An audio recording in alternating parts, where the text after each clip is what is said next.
이런 체형 불균형이 지속되면 수면의 질이 떨어져 만성 피로로 이어지기도 합니다. 치료는 침 한방 재활 치료로 긴장 패턴을 낮추고 필요한 분들은 한약 치료를 병행해 회복할 수 있는 몸 상태를 만드는 방향으로 이어집니다.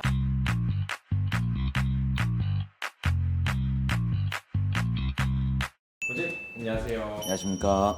사실 한방병원에서 다루는 영역이 생각보다 훨씬 넓은데 일반 분들은 잘 모르고 계신 것 같아요. 그래서 오늘은 이런 것도 한방병원에서 다뤄요? 라는 질문에 답해보는 콘텐츠로 가보려고 합니다. 실제로 진료 보러 오셔서 제 증상도 한방으로 치료할 수 있는 줄은 몰랐어요 라고 말씀하시는 분들이 많습니다. 다만 오늘 말씀드릴 내용은 다 치료해드린다는 이야기가 아니라 이런 경우에는 한의학적으로 이런 관점에서 접근하기도 한다 정도로만 이해해 주시면 좋겠습니다.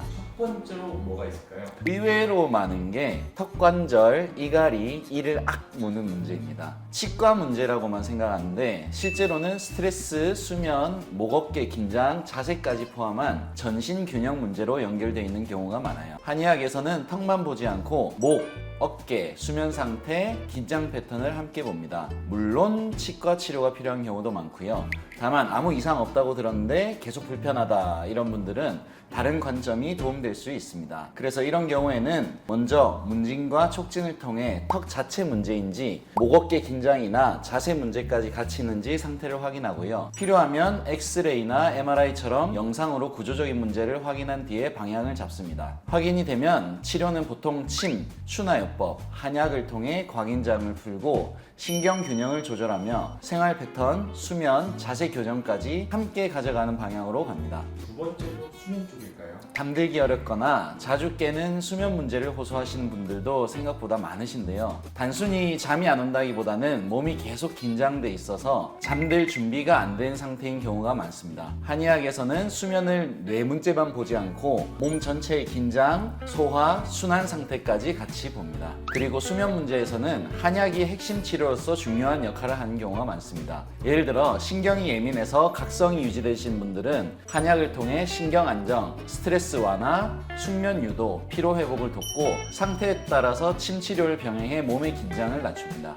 물론 약만으로 해결되는 것은 아니고 생활 패턴을 함께 보지 않으면 한계가 있습니다. 검사에서는 이상이 없는데 계속 피곤하다는 분들도 많다고 들었습니다. 한의학에서는 만성 피로를 단순한 피곤함이 아니라 스트레스, 과로, 수면 문제로 몸의 회복 능력이 떨어진 상태로 보고 원인에 따라 진단한 뒤 회복할 수 있는 몸 상태를 만드는 치료를 합니다. 잠은 자는데 개운하지 않고 조금만 움직여도 지치는 분들요. 다만 빈혈, 갑상선 같은 문제는 먼저 배제해야 돼서 혈액 검사로 기본 원인을 체크하고요. 필요하면 상태에 따라서 영상 검사, 엑스레이나 MRI가 필요한 경우도 있습니다. 검사는 정상인데 계속 피곤하다는 분들은 체형이나 자세 불균형이 지속되면서 회복이 더딘 경우도 많아서 엑스바디 검사를 추천드리는데 엑스바디는 골격 부종열, 근육 불균형, 척추 관절 기능을 분석하는 검사이고 이런 체형 불균형이 지속되면 수면의 질이 떨어져 만성 피로로 이어지기도 합니다. 치료는 침 한방 재활 치료로 긴장 패턴을 낮추고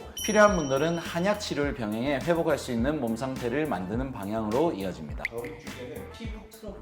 여드름 같은 경우도 한의학에서는 몸 상태가 피부로 드러난 경우로 보고 보조적으로 접근하는 경우가 있습니다. 다만 이건 한방병원에서 치료하면 된다가 아니라 기본 치료와 병행하거나 컨디션 관리 차원의 접근이라고 이해하셔야 합니다. 상태에 따라서는 다른 과 진료가 우선인 경우도 있어서 그 부분을 먼저 안내드립니다. 그래서 이런 경우에도 먼저 피부 상태와 생활 패턴을 보고 필요하면 적외선 체열 검사로 염증, 혈액순환 장애, 몸 내부의 열 분포를 확인해 볼 수 있고요. 치료는 대체가 아니라 한약이나 침, 약침 치료 같은 기본적인 한방 치료를 병행하면서 몸 컨디션, 회복 루틴을 보조적으로 정리하는 방향입니다. 한방병원은 통증만 보는 곳은 아니라는 거예요? 맞습니다. 한의학은 증상 하나만 떼어놓고 보기보다 몸 전체적인 상태와 흐름을 같이 봅니다. 그래서 어떤 경우에는 도움이 되고 어떤 경우에는 먼저 다른 과 진료가 필요하기도 합니다. 오늘은 한방병원에서 이런 것도 다를 수 있다라는 관점을 중심으로 몇 가지 예를 소개해드렸습니다. 모든 경우에 해당되는 것은 아니지만 이런 접근도 있다는 점에서 참고해 주시면 좋겠습니다. 평소에 한의학에 관해서 궁금했던 주제가 있으셨다면 댓글로 남겨주세요.